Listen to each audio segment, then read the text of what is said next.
No one seeks pain willingly, no child is born craving suffering, and yet, from the very first breath, existence does not negotiate with comfort. It simply begins. And in that beginning, hidden beneath the warmth of the mother's touch and the lullaby of protection, there is already a silent curriculum unfolding, not taught in words, not written in books, but etched in the marrow of life itself. Pain will come, and when it does, it will be your most honest teacher. Rudolf Steiner, with the gaze of one who dared to look through the veil of material illusion, did not romanticize suffering. He did not ask for it, nor glorify it. But he knew, deeply, prophetically, that pain is not a punishment. It is a message, a mirror, a sacred pressure applied by the cosmos when the soul is asleep and refusing to wake. Where peace soothes, pain awakens. Where comfort sustains, pain transforms. And where knowledge accumulates, pain initiates. Most people think they grow in joy, but look closely. When did you first start asking deeper questions? When did your eyes begin to search for meaning beyond the surface? Was it in the moments when everything was in order? When your name was praised, your needs met, your future secured?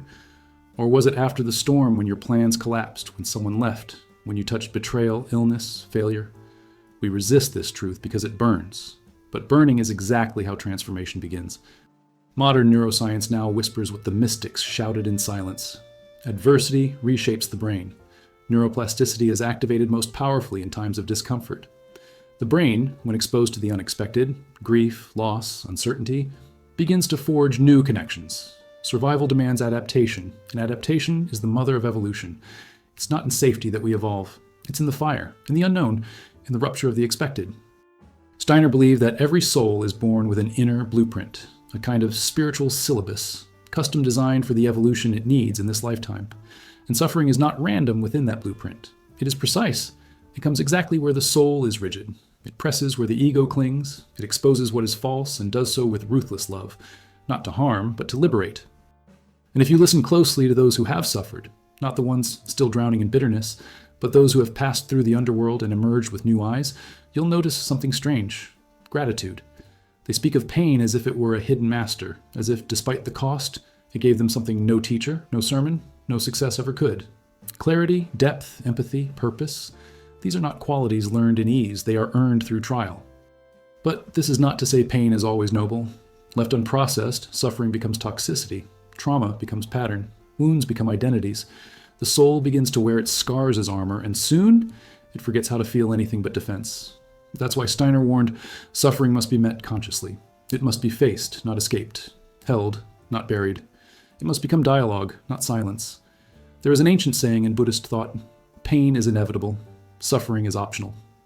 But what Steiner adds to this is piercing. Pain is not only inevitable, it is instructional. Not just something to survive, but something to study, something to enter with reverence. Because inside the architecture of pain lies encoded wisdom, waiting to be unlocked. The sharp edge of heartbreak is often the scalpel removing our illusions. The collapse of plans is often the demolition needed for the truth to build its home. And so, the question is not how to avoid suffering. That is the wrong prayer. The real prayer is, when suffering comes, let me meet it awake. Let me not miss its lesson. Let me not flinch from the mirror. Let me not numb myself so quickly that I miss the gold inside the wound. Let me remember that pain, though cruel in appearance, is often the hand of destiny in disguise, removing what no longer serves, shaking me from my spiritual sleep, and delivering me, piece by piece, into the very self I said I wanted to become. And so, even as the mind begs for escape, even as the heart aches under pressure, there is something deeper, wiser, eternal, that watches, that waits, that understands that all things that pierce are also things that open, that the thorns do not exist separate from the rose, and that pain is not the enemy of growth, it is the gate. It always was. They say the soul wants to grow, that it seeks the light. But what they forget to tell you is how violently the soul resists the very forces that would liberate it. We romanticize growth, we pray for transformation, we ask for awakening, but when pain knocks at the door as the delivery mechanism, we hide, we deny, we run. Not because we're weak, but because deep down something in us knows. This isn't ordinary discomfort, this is initiation. Rudolf Steiner, in his clairvoyant precision, described pain as the spiritual fire that dissolves the old form. He warned that the moment one sincerely steps onto the path of awakening, suffering intensifies, not because the world becomes crueler, but because the veil begins to thin. The soul starts to see itself without anesthesia, and what it sees isn't always beautiful. It sees its masks, its attachments, its false identities, and this recognition doesn't feel like light. It feels like death. In psychological terms, this is the rupture of the persona. Carl Jung called it the shadow confrontation. Neuroscience now calls it limbic dissonance, the physiological tension that arises when new truths conflict with our internal map of reality. The anterior cingulate cortex lights up like a warning flare. The brain interprets this as threat, even if the threat is simply truth. And so we resist, biologically and spiritually, what is asking to be integrated. The great mystics knew this. The Desert Father spoke of the dark night of the soul, a period when the divine disappears and only silence remains. But Steiner framed it differently, not as divine abandonment, but divine surgery. The pain isn't absence, it's presence without illusion. The silence isn't emptiness, it's a clearing of all noise that blocks the deeper voice within. But here lies the core mystery. Why does the soul beg for transformation and then sabotage the process? Why do we pray for wisdom, then recoil when life delivers it through fire? Steiner saw this contradiction not as failure, but as a necessary resistance. Like the seed that must crack open to grow, the ego must resist before it surrenders. That resistance, in fact, generates the friction that gives birth to new perception. This is where the metaphor of childbirth becomes strangely accurate. Labor is not optional if the soul is to be reborn. And labor hurts. Every contraction feels like a punishment, yet each one brings the new self closer to emergence. There's blood, there's fear, there's pain. But the result is life, raw, fragile, holy life. The problem is, in modern culture, we've pathologized pain. We treat all suffering as something to medicate, numb, or eliminate. We don't see it as sacred, we see it as failure. But the spiritual traditions, whether in Buddhist monastic silence or Christian redemptive suffering or the alchemical transformation of hermetic wisdom, have always honored pain as the midwife of the soul. Steiner simply brought this into a language the modern mind could digest. And yet, resisting this path comes with a cost. The soul, when denied its right to grow through pain, becomes stagnant. Symptoms begin to manifest: emotional numbness, spiritual boredom, chronic fatigue, resentment, projection. These are not random psychological states. They are spiritual warning signs, symptoms of arrested development. The soul is knocking, louder each time, but we keep the door bolted shut. In collective terms, this resistance spreads like a virus. Whole societies are built to avoid pain, comfort at all costs, productivity over presence, dopamine over depth. And so the archetype of the wounded healer is exiled. The collective resists suffering as if it were disease, and in doing so, it becomes spiritually sick. But what if resistance isn't a mistake? What if it's part of the sacred rhythm? The inhale before the exhale, the tension before the release. Steiner hinted at this paradox. Resistance is not the enemy of transformation. Unconscious resistance is. When we become aware that we are resisting, a shift begins. The act of noticing is itself an opening. The tight grip loosens. The light begins to seep through the cracks. That's why the first step in any authentic spiritual path is not joy. It's not peace. It's awareness of our avoidance, the courage to look at what we run from, the humility to see that we are both the seeker and the saboteur. And in that recognition, a strange grace enters, not comfort but clarity, not ease but energy. The soul starts to trust the process, even if the mind still trembles. And so, the next time life delivers pain wrapped in confusion, ask not, why me, but what in me is being reshaped? Listen. Resist, but listen anyway, because the resistance you feel is the heat of something ancient leaving your bones, something that can no longer live in the version of you that is becoming, something that was never really you to begin with. You were made to grow. But to grow, you must first face everything you've used to stay the same. And pain, silent, uninvited, misunderstood pain, is not there to destroy you. It's there to unmask you, to expose the false and reveal what was buried underneath. What resists eventually breaks. And when it does, the light that pours in is not new. It's the light that was always there, waiting. There are wounds you cannot see on an X-ray, fractures that don't bleed, but echo in the empty corridors of the soul. A tight chest, a lump in the throat, a weight in the stomach. We call them stress, fatigue, somatization. But these aren't random dysfunctions of the nervous system. They are encrypted messages, spiritual telegrams the body sends when the soul is not being heard. Rudolf Steiner knew that the human body wasn't just a biological machine. He called it a vessel for spiritual experience.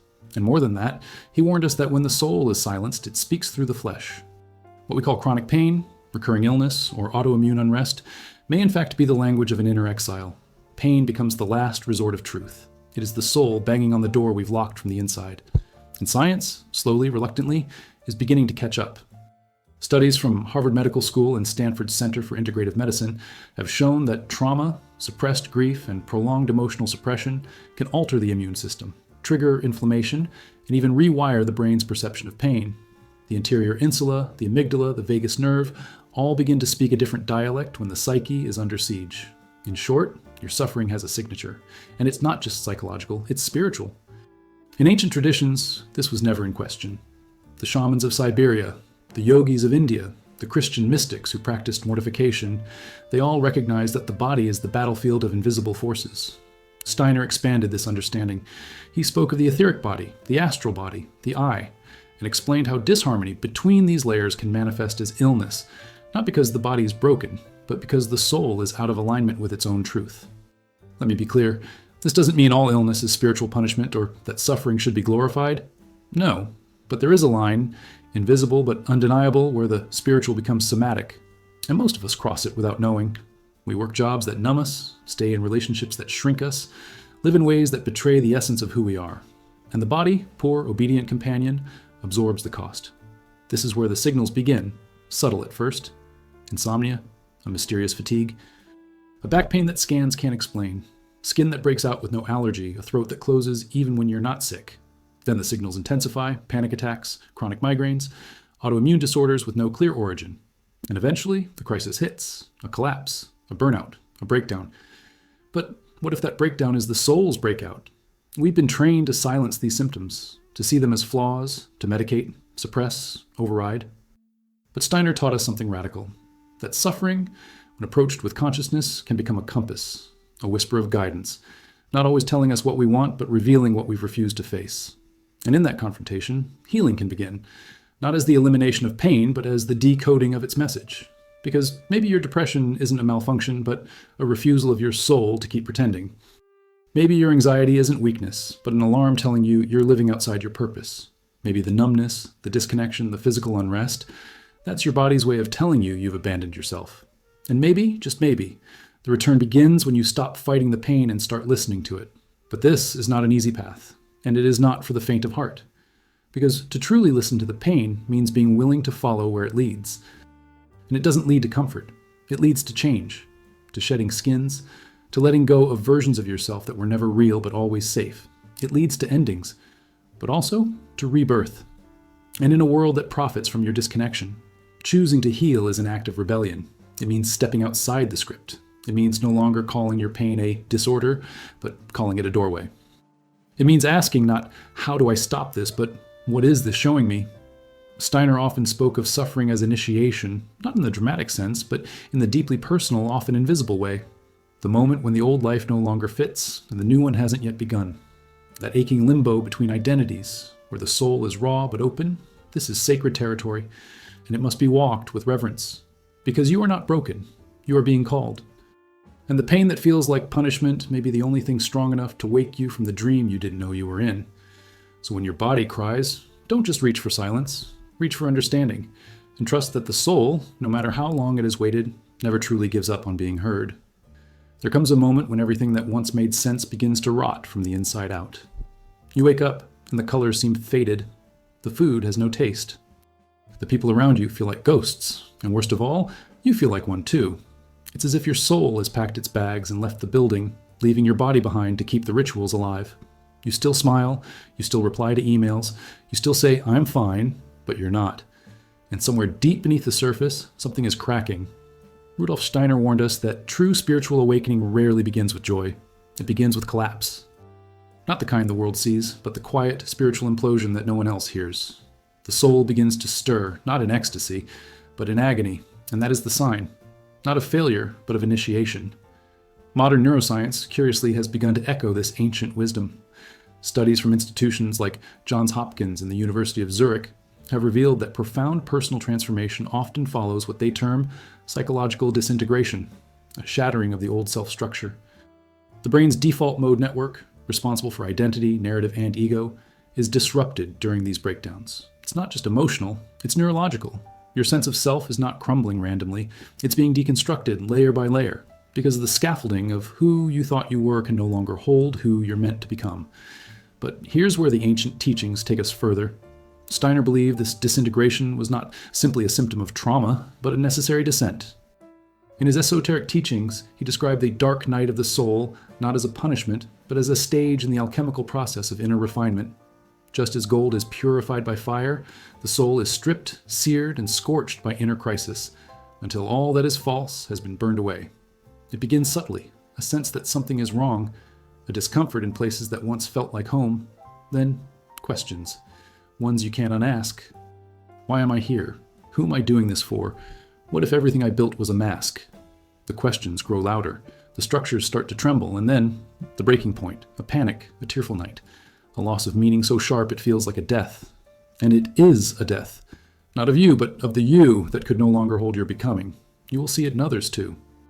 The mother who stares into the sink after her children leave for school and asks, "Is this all?" The man who achieves everything he thought he wanted only to feel nothing. The healer who can help others but can't silence the gnawing emptiness inside.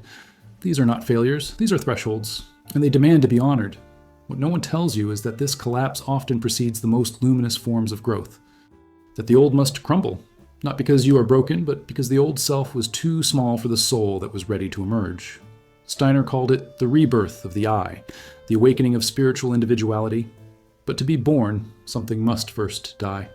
The danger lies in resisting the descent, in pretending it's just a phase, in numbing, distracting, performing strength, when what is needed is surrender.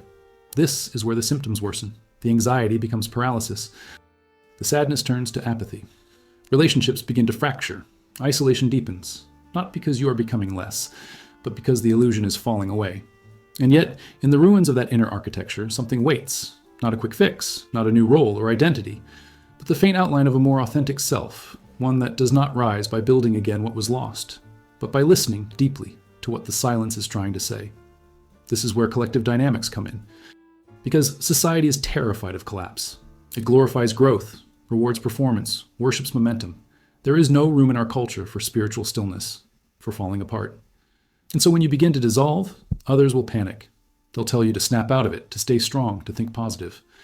But that is their fear speaking, not your truth. Don't mistake their discomfort for guidance. If anything, the breakdown reveals the collective illness, that we have built a world allergic to stillness, silence, and depth.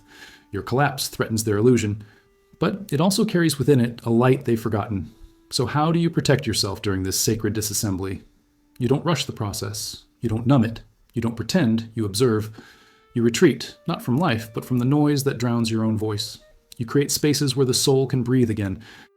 Walks in silence, pages of journaling, moments of truth with no witnesses.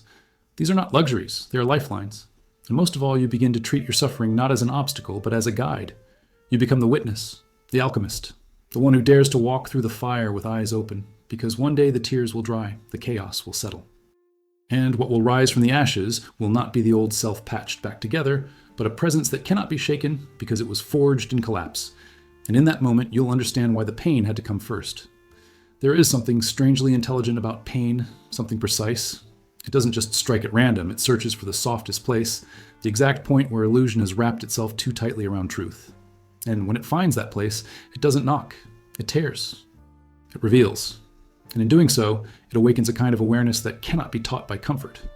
Rudolf Steiner believed that pain was not merely a biological alarm or emotional signal. It was a spiritual intelligence, a code. He taught that every human soul carries within it the imprint of past journeys, both earthly and cosmic, and that certain experiences of suffering are not punishments, but reactivations. They are echoes of unfinished tasks, karmic lessons that stretch across lifetimes, appearing again only when the soul is strong enough to face them. So when pain arrives, it is not necessarily a sign that something has gone wrong. It may, in fact, be the first sign that something ancient is being made right. Modern psychology, too, is beginning to observe this pattern. In the field of post-traumatic growth, researchers have noted that people who endure severe suffering often report a kind of awakening on the other side, a new clarity about life, a deeper compassion, a shift in values.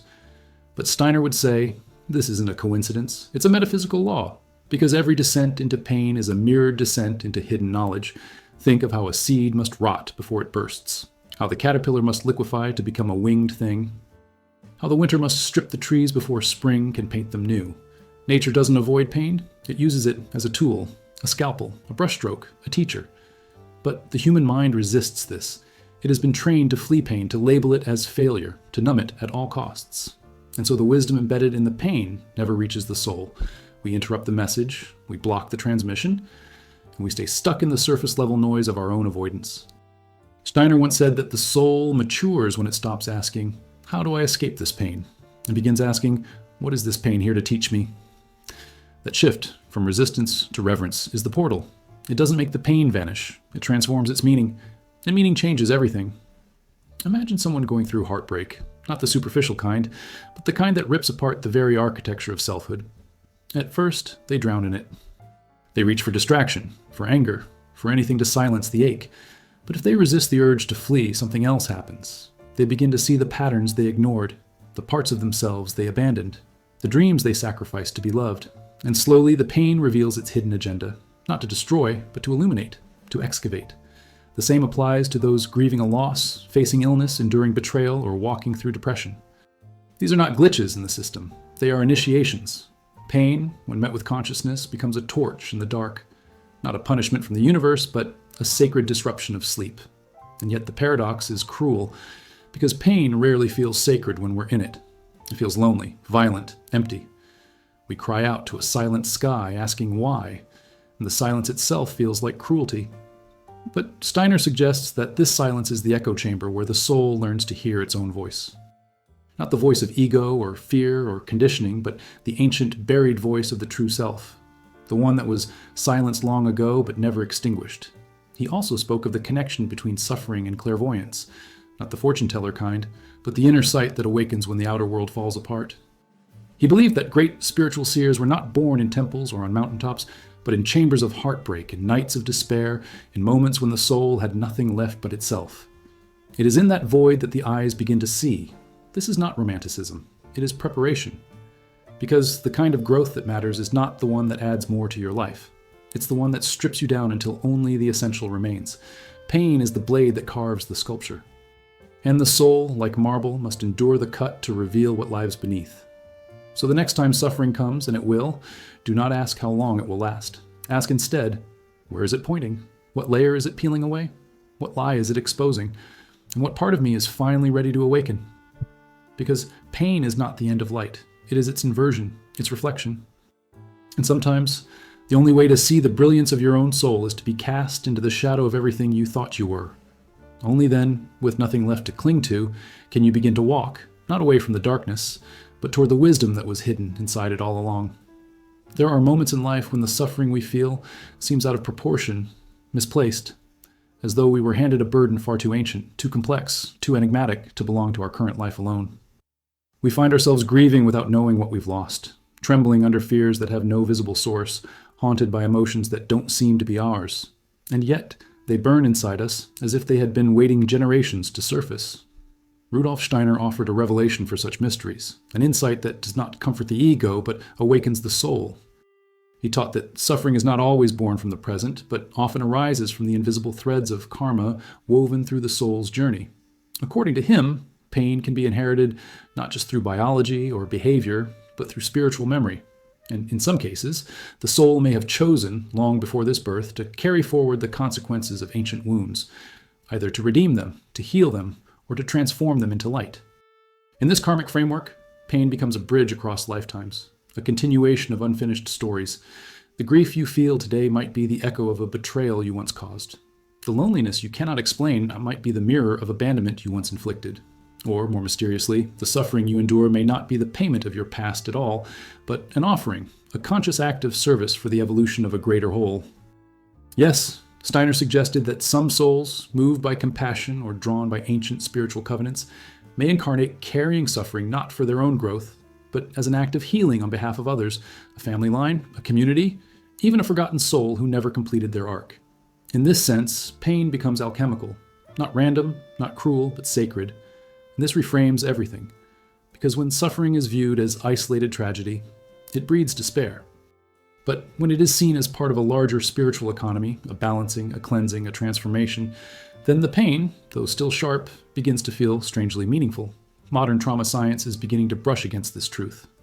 Epigenetic studies reveal that trauma can be passed through generations, not metaphorically, but physically, through altered gene expression. Descendants of war survivors, of oppressed peoples, of those who lived through famine, often carry symptoms that science cannot fully explain. But Steiner's teachings imply that what moves through generations is not just trauma. It's also the possibility of transmutation. You may have been born to break a chain. You may be the first in your lineage to awaken fully to the pain that others denied, buried, or projected. You may be feeling not only your own wounds, but the collective scream of an unhealed past. And though it is not your fault, it may be your calling. This is the karmic paradox, that what you did not cause, you may be called to resolve. That what was set in motion by another hand, another time, may still find completion through your choice, your courage, your compassion. And the suffering you endure in silence may be the final chapter of a pain that began centuries ago. But this is not martyrdom. Steiner never advocated passivity in the face of suffering. On the contrary, he believed that once pain is seen in its true karmic light, the soul must respond not with resignation, but with conscious participation. We are not here to suffer endlessly, but to awaken through suffering. And that awakening gives us power, the power to end cycles, to bless what was cursed, to forgive what was never apologized for, to love where love was once absent. So when you find yourself asking, why me? Perhaps the question can evolve into, why now? What is this pain inviting me to see, to complete, to redeem?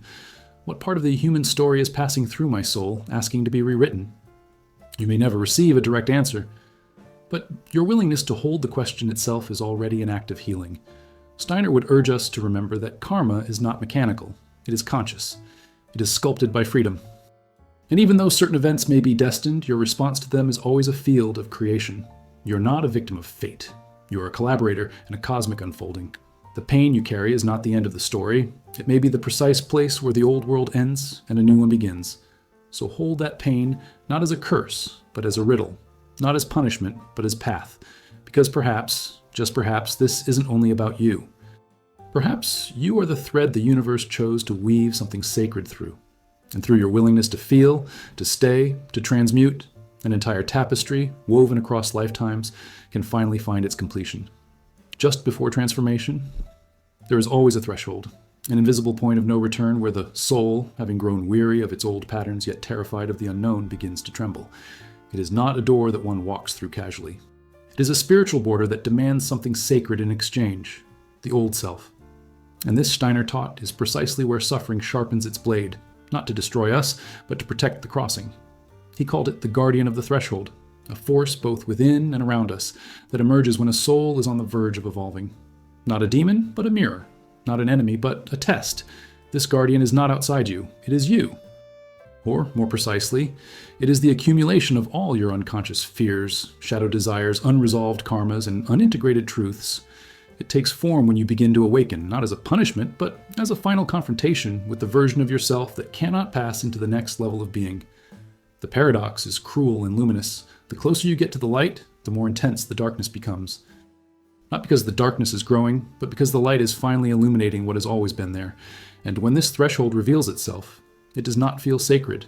It feels like collapse, illness, depression, chaos, loss, the disintegration of identity. Everything you thought was you begins to unravel. You may feel abandoned, misunderstood, or shattered by forces beyond your control. But this is precisely the language of the threshold, a sacred rupture that forces the soul to choose. Steiner insisted that we must not run from this moment, for within it lies the most potent alchemy of all. He believed that suffering, when it appears at the edge of awakening, is not meant to be solved or suppressed. It is meant to be met. The pain becomes a doorway, and only through full presence, through conscious confrontation with what the guardian reveals, can the soul take its next evolutionary step. Psychologically, this aligns with what modern depth psychology and trauma healing now explore.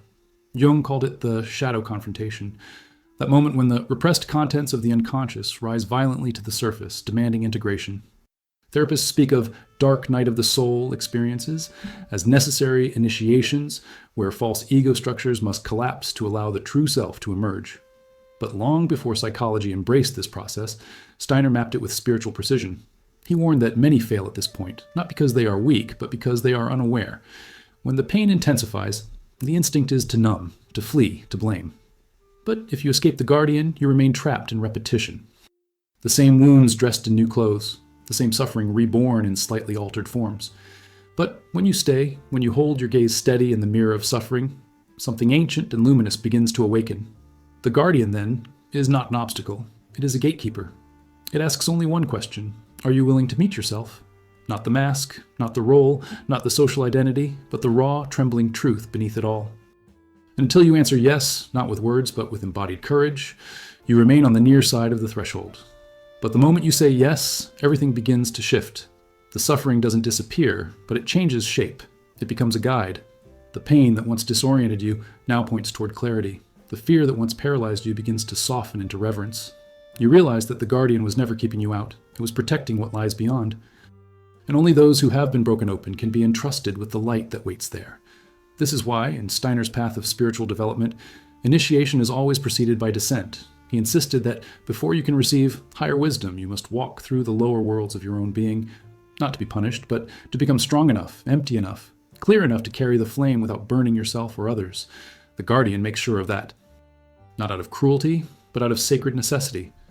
So if you find yourself in pain that makes no sense, if life seems to be unraveling just when you thought you were finally healing, consider this. You may be standing at the threshold, and everything collapsing around you might not be your failure, but your initiation. Do not run, do not numb, do not pretend to be fine. Stand still, look into the mirror, and whisper to the guardian, I am ready, because the light you seek is not behind you. It is waiting beyond the suffering, beyond the fear, beyond the edge of everything you've ever been. There's a fire that doesn't burn the skin but scorches the soul. It does not destroy, it refines. And unlike the flames we fear in the physical world, this inner fire is not a punishment but a transformation. It begins when the soul is no longer content with borrowed truths, no longer sedated by comfort, no longer willing to postpone its purpose. It begins, often, with pain. Not the pain that asks for rescue, but the kind that demands evolution. Steiner saw this not as a tragedy, but as an ancient alchemy. He described the will, the hidden power of intention behind every action, every decision, every gesture of becoming, as a spiritual force that lies dormant until tested. And pain, he said, is the flame that awakens it. We imagine that wisdom comes from knowledge, but knowledge without will is weightless. It changes nothing. It comforts the intellect, but leaves the soul untouched. For transformation to occur, knowledge must descend into the will, and that descent is often marked by suffering. Pain pulls the truth out of abstraction and presses it into the body. It makes belief tangible. And when you're confronted with loss, betrayal, failure, or illness, you can no longer live in theory. Your spiritual path ceases to be a metaphor and becomes a question. Will you rise? Will you act, not from fear, not from desire to escape, but from a deeper inner necessity? In Steiner's terms, this is the forging of the spiritual will, not the ego's craving, but the purified intention that survives the fire. Modern psychology speaks of post-traumatic growth, of how adversity, when processed with awareness, can lead to profound resilience and inner strength. But Steiner went further. He claimed that the will refined through suffering becomes the very substance the soul needs to work with spiritual forces. Without it, higher knowledge remains inert. Without it, initiation remains theoretical. It is only when you've suffered consciously that your will becomes luminous, capable of aligning not just with personal healing, but with cosmic purpose. He warned, though, of two great dangers in this process. The first is resistance, the instinct to escape the fire before it completes its work. To numb, distract, or reframe the pain prematurely, robbing it of its alchemical potential. The second is identification, mistaking the pain for your identity, clinging to it as if it were who you are. In both cases, the fire is either extinguished or misused, and the soul remains untempered, the will remains brittle. True transformation requires staying with the pain, not indulging it, not dramatizing it, but allowing it to do its sacred task. It requires patience, presence, surrender, and above all, trust in something deeper than the mind can grasp. Because this fire is not random. It appears precisely when you're ready, even if you feel shattered. It is not there to harm you, but to help you become real. You begin to feel the difference subtly. Where once you reacted from fear, now you pause. Where once you collapsed into despair, now you observe. Where once your will was hijacked by habit, now it begins to align with something quiet, firm, and strangely joyful.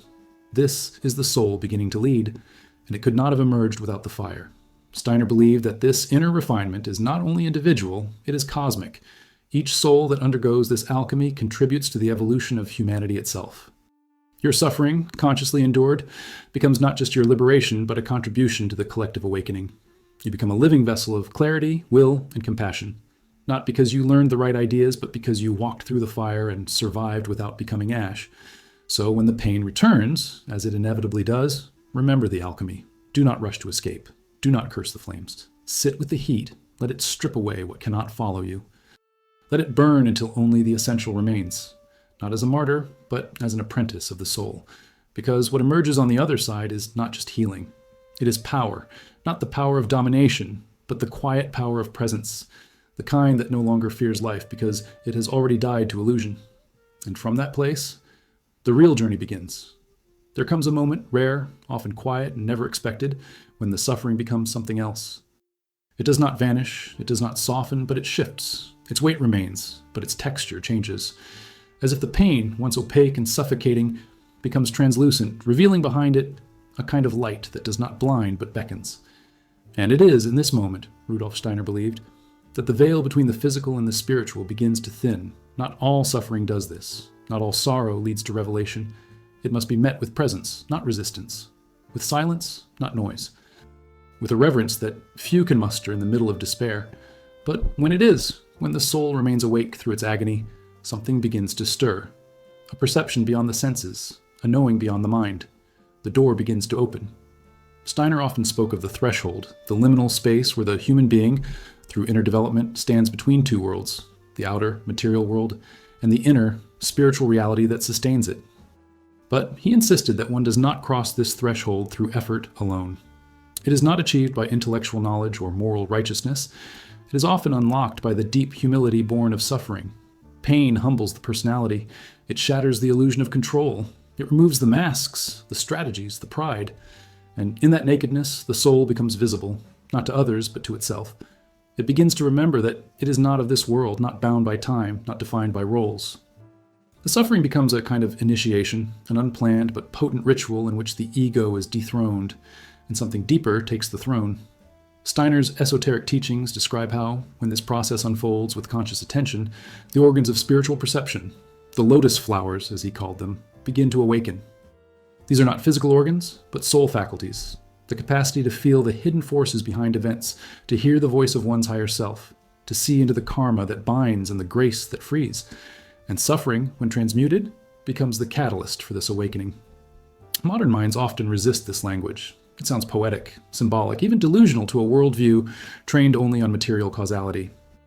But those who have passed through great anguish and remained spiritually intact often speak in the same tongue, regardless of their culture or religion. They describe visions, dreams, inner voices, a deep certainty that they are not alone. They no longer believe. They know.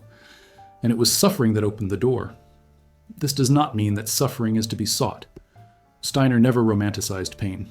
He knew it could also crush, distort, or embitter the soul if approached unconsciously.